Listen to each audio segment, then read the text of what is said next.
तो जैसे आपने लास्ट ऑफिशियल एपिसोड के अंदर देखा कि याओ क्लैन की जो सेरेमनी थी वो स्टार्ट हो गई थी, जहां पे फर्स्ट फेज को जीता है शाओयान। लेकिन तभी वहां पे बिन बुलाया मेहमान हुन जिजी आ जाता है।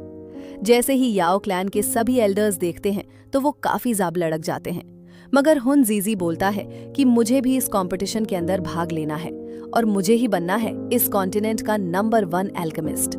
इस वजह से जो याओदिंग है वो इसके लिए मान जाते हैं। इससे हुन जिजी खुश हो जाता है और वो मास्टर याओ लाओ की बेइज्जती करने लगता है। इस वजह से शाओयान देखता है तो सीधा उसके ऊपर हमला कर देता है, मगर मैटर आगे बढ़ पाता उससे पहले याओडिंग बीच में आकर रोक देते हैं। अगर तुझे अपनी स्ट्रेंथ फ्लेक्स करनी है तो फिर एल्केमिस्ट फील्ड के अंदर आकर फ्लेक्स करो। और यहीं से स्टार्ट हो जाता है सेकंड फेज, जहां पे अभी के लिए चारों लोग आ चुके थे। इस वजह से हमें अरीना देखने को मिलती है, जहां पे अभी के लिए जो ऑडियंस है वो काफी भागों में डिवाइड है, जहां पे एक पार्ट एल्डर शेन्नोंग को सपोर्ट कर रहा होता है और जो मेजर लोग हैं वो सपोर्ट कर रहे हैं एल्डर वानहुआ को, क्योंकि उनके पास होम एडवांटेज है। इसलिए बहुत सारे लोग बोल रहे थे कि याओ क्लैन ही नंबर 1 रहेगा और एल्केमिस्ट भी नंबर 1 होगा। और यहाँ पे कुछ लोग शाओयान के बारे में बातें कर रहे हैं और बोलते हैं ये यंगस्ट पिल रहे हैं, और बोलते हैं ये यंगेस्ट पिल गुरु है इस पूरी कॉन्टिनेंट का। और यहाँ पे याओ क्लैन के लीडर भी अभी के लिए फुल एक्साइटेड हैं और हमारे मास्टर याओ लाओ भी फुल एक्साइटेड हैं। और जो चारों कॉम्पिटिटर्स हैं वो भी अपनी अपनी एरिना के ऊपर खड़े हैं और जो ऑडियंस की आवाज है वो चारों तरफ गूंज रही है। लेकिन तभी जो हुन जिजी है सबको टेंट मारते हुए बोलता है, चलो जल्दी जल्दी से अब तुम लोग दिखाओ कि तुम्हारे पास बेटर क्या है। ये सुन के जो एल्डर वानहुआ है वो हंसने लगते हैं और बोलते हैं, अच्छा ऐसी बात है तो फिर ध्यान से देख इससे। और इतना बोलते हैं उनके हाथों में उनकी हेवनली फ्लेम आ जाती है जो काफी ज्यादा खतरनाक होती है। इस वजह से वहां पे एक बड़ा सा टॉर्नेडो क्रिएट हो जाता है। इस वजह से जो ऑडियंस है उन्हें काफी ज्यादा प्रॉब्लम होने लगती है और बोलते हैं ये तो विंड फ्लेम है, जो कि हेवनली फ्लेम रैंकिंग के अंदर आती है 10वीं नंबर पर। और यहाँ पे जो शाओयान है वो भी उसे देख के पहचान जाता है और बोलता है, मैं इससे पहले भी देख चुका हूँ हेवनली टोम्ब के अंदर। तभी याओ जुन के पास थी शायद। लगता है कि अभी के लिए एल्डर वानहुआ ने इस कंपटीशन के लिए उसे उधार ले लिया है। और जो विंड फ्लेम है वो अभी के लिए देखने में काफी ज्यादा खतरनाक लग रही है। तभी वो अपनी विंड फ्लेम से बना लेते हैं एक बड़ी सी मैजिकल कड़ाई, जिसके अंदर से अभी के लिए उनकी विंड फ्लेम चारों तरफ फैल रही है। मगर तभी सीनियर शेनोंग बोलते हैं, ओल वानहुआ, तूने अभी के लिए विंड फ्लेम के ऊपर काफी अच्छा कंट्रोल कर लिया है। तू अभी के लिए पूरी तरह से मास्टर हो चुका है इससे कंट्रोल करने में। इस वजह से अब मुझे भी अपना दिखाना पड़ेगा। और इतना बोलते हैं उनकी जो स्टिक है वो ग्लो करने लगती है और फिर तुरंत ही उसे अरीना के अंदर प्रेस कर देते हैं, जिस वजह से एक ग्रीन कलर की हेवनली फ्लेम फैलती है चारों तरफ। इस वजह से वो जिस जगह जा रही है वहां हरियाली फैल रही है और कुछ ही देर में वो पूरी जगह को पार बना देते हैं। और ये सब देख के शाओयान तुरंत ही पहचान जाता है और बोलता है, ये तो 5th नंबर की हेवनली फ्लेम है, लाइफ स्पिरिट फ्लेम। और जो ऑडियंस है वो तो पूरी तरह से हैरान हो जाती है और बोलती है, उन्होंने तो अभी के लिए पत्थर के ऊपर मेडिसिनल हर्ब्स ग्रो कर दिए। तभी दूसरा बंदा बोलता है, मैं अभी के लिए इसके बारे में जानता हूँ, ये सिर्फ लाइफ स्पिरिट फ्लेम कर सकती है, जो कि हेवनली फ्लेम रैंकिंग के अंदर 5th नंबर पे आती है। लेकिन इसके बारे में बोला जाता है ये लड़ाई के मामले में बिल्कुल नल है, ये कुछ नहीं कर पाती। मगर इसके बारे में एक बात जरूर मैंने सुन रखी है, जो भी इसका ओनर होता है उसकी लाइफ साइकिल काफी ज्यादा बढ़ जाती है। और फिर वो इसी बीच अपनी बॉटल बना लेते हैं, मतलब मेडिसिनल कढ़ाई भी, और एकदम मस्त मोड में खड़े रहते हैं, जिस वजह से जो ऑडियंस है एकदम से पूरी तरह से पागल हो जाती है और चिल्लाने लगती है। लेकिन तभी फर्स्ट एल्डर लोग बोलते हैं, सीनियर वानहुआ, आपकी किस्मत पावल आप ज्यादा अच्छी है। ये सुन के वो भी हंसने लगते हैं और बोलते हैं, तूने बिल्कुल सही बोला, मेरी किस्मत काफी ज्यादा अच्छी है। जब मैं एक और मेडिसिनल हर्ब्स कलेक्ट कर रहा था तब मेरे ये हाथ लग गई। लेकिन तभी एक फ्लेम का क्लस्टर आता है और उनसे टकराता है और साथ ही एल्डर वानहुआ से भी टकराता है। इस वजह से वो दोनों काफी ज्यादा गुस्से में आ जाते हैं और जिस जगह से आया था उसी तरफ देखने लगते हैं, जहाँ पे अभी के लिए खड़ा है हुनजीजी और उसके चेहरे के ऊपर स्माइल है और उसने एक हेवनली फ्लेम को पकड़ रखा था, जो कि अभी के लिए उन दोनों की हेवनली फ्लेम को खा रही है और उन दोनों से बोलता है, अभी के लिए तुम्हारी फ्लेम का जो टेस्ट है वो बिल्कुल भी गंदा नहीं है, क्योंकि अभी के लिए मेरी हेवनली फ्लेम उसे पाकर काफी ज्यादा खुश है।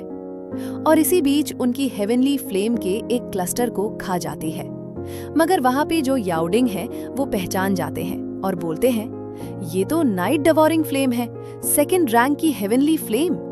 और यहाँ पे जो हुनजीजी है अपनी हेवनली फ्लेम के जो क्लस्टर है उसे तुरंत ही आसमान में फेंक देता है और जैसे ही वो आसमान में पहुंचती है तभी वहां पे एक बड़े से ब्लैक होल को बना लेती है, जिसके अंदर से काफी भयानक डिवोरिंग पावर बाहर निकल रही है।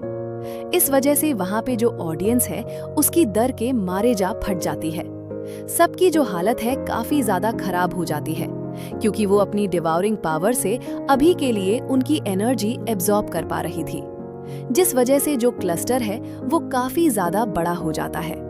तभी उसी के बीच में से निकलती हुई आती है एक मेडिसिनल कढ़ाई और इस वजह से जो हुनजीजी है इस टाइम एकदम से छाती चौड़ा करके खड़ा होता है और यहाँ पे जो दोनों सीनियर एल्डर्स हैं वो भी अभी के लिए थोड़ा से हैं।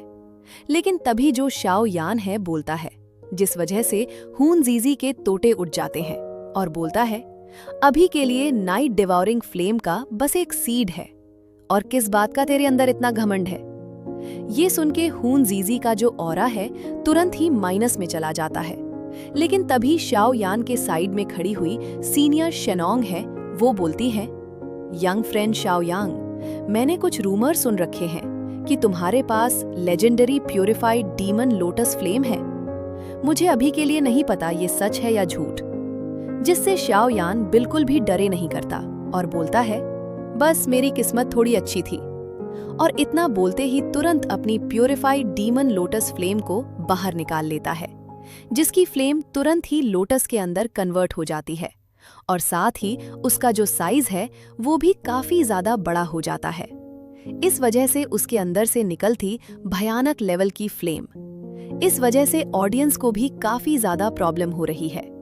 मगर तभी एल्डर वानहुआ की नजर पड़ती है बीच में और बोलती है, ये तो उस फ्लेम की फायर स्पिरिट है, क्योंकि उन्होंने देख लिया था लिटिल फ्लेम को जो कि मस्त अंगड़ाई वंगड़ाई लेने में लगा था और यहाँ पे वो भी अचानक अपने आप को बाहर देख के हैरा हो जाता है और बोलता है, कहाँ गया मैं।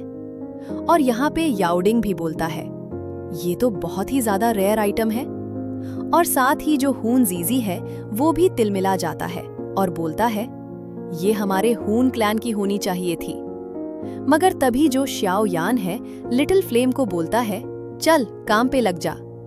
इस वजह से जो लिटिल फ्लेम है तुरंत ही आसमान में चला जाता है और एक स्पेसिफिक हाइट पे जाके रुक जाता है और फिर तुरंत ही एक गहरी सांस लेता है और फिर छोड़ता है अपने मुंह से अपनी हेवनली फ्लेम को।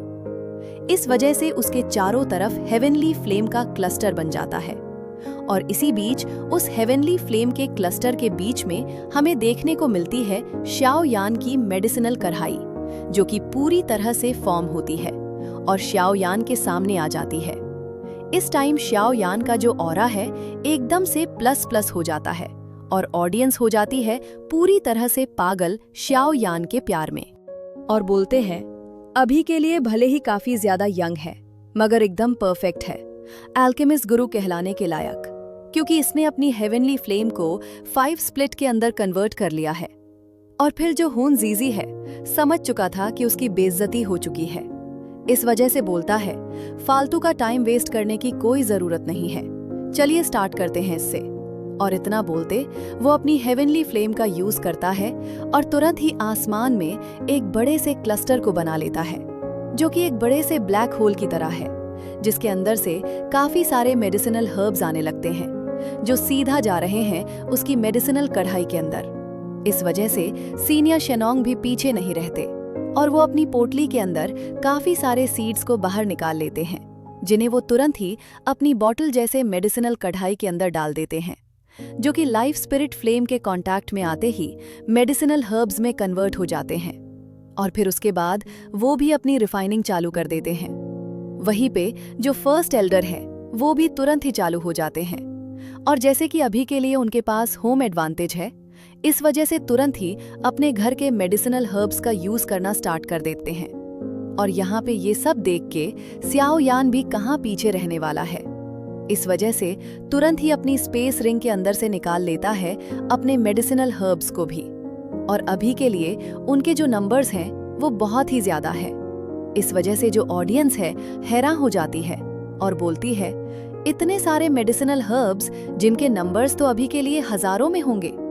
लेकिन यहाँ पे जो मास्टर याओ लाओ हैं वो एकदम चिल हैं, बस हताश में थोड़ा सा सर हिला देते हैं क्योंकि स्याओ यान नहीं मान रहा और रिफाइनिंग करने से। क्योंकि तुरंत ही जो लिटिल फ्लेम है वो आसमान में आ जाता है और अपनी सक्शन फोर्स का यूज करता है और उन सभी मेडिसिनल हर्ब्स को खाने लगता है और कुछ ही पल में सभी को खा जाता है और फिर अपने पोर्ट को बचा के चेक करता है सब कुछ ठीक है कि नहीं।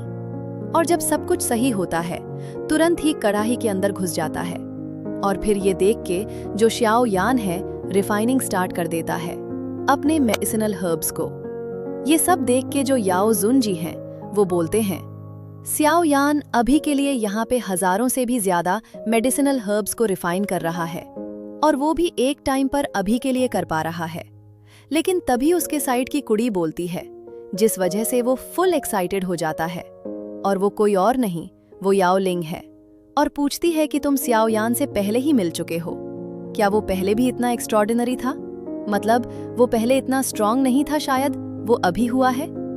जैसे ही उसके भाई का मुंह लटक जाता है और बोलता है, बिल्कुल वो पहले इतना स्ट्रांग नहीं था, अभी के टाइम पर तो एकदम पूरी तरह से मॉन्स्टर बन चुका है। तब वो उसकी जो स्ट्रेंथ वो 2 जे पर थी। इस वजह से कोई सोच भी नहीं सकता जिस लेवल पर अभी के लिए ये है। ये सुन के याओ लिंग के दिल में कुछ होने लगता है और बोलती है, केवल इकलौता वो इंसान है जो कि अभी के लिए मेरे सभी दोस्तों में मुझे पीछे छोड़ के आगे निकल पाया है, क्योंकि इसकी जो सोल रेल्म है वो मेरे से भी ज्यादा स्ट्रांग है। और वो ध्यान से श्याओ यान को देखने लगती है। इस वजह से चोरी को हो जाता है कुछ कुछ और ये बात उसके भाई भी नोटिस कर लेता है। इस वजह से भाई का मुंह लटक जाता है और यहाँ पे इन चारों की जो पिल रिफाइनिंग है वो कंटिन्यू चलती रहती है और ऐसे ही जो टाइम है वो फ्लो होता रहता है, जहाँ पे ऐसे ही कुछ दिन बीत जाते हैं। तभी एक बंदा बोलता है, अभी के लिए इन्होंने अपने सभी हर्ब्स को रिफाइन कर लिया है, अब टाइम है सेकेंड स्टेप का, जहाँ पे इनको पिल कंडेंस करना है। तभी जो हून जीजी है अपनी आंखें खोल लेता है और बोलता है, इतने बड़े इवेंट के अंदर कोई मामूली चीज करना तो एकदम बोरिंग हो जाएगा, इसलिए अब मैं तुम लोगों को दिखाता हूँ एकदम ट्रू पावर को, अर्थ और हेवन की। और इतना बोलते ही वो काफी फास्ट तरीके से अपने हैंड साइंस चेंज करता है, जिस वजह से उसकी कढ़ाई भी पूरी हिलने लगती है और बोलता है, हेवन मेरे कमांड को सुनो।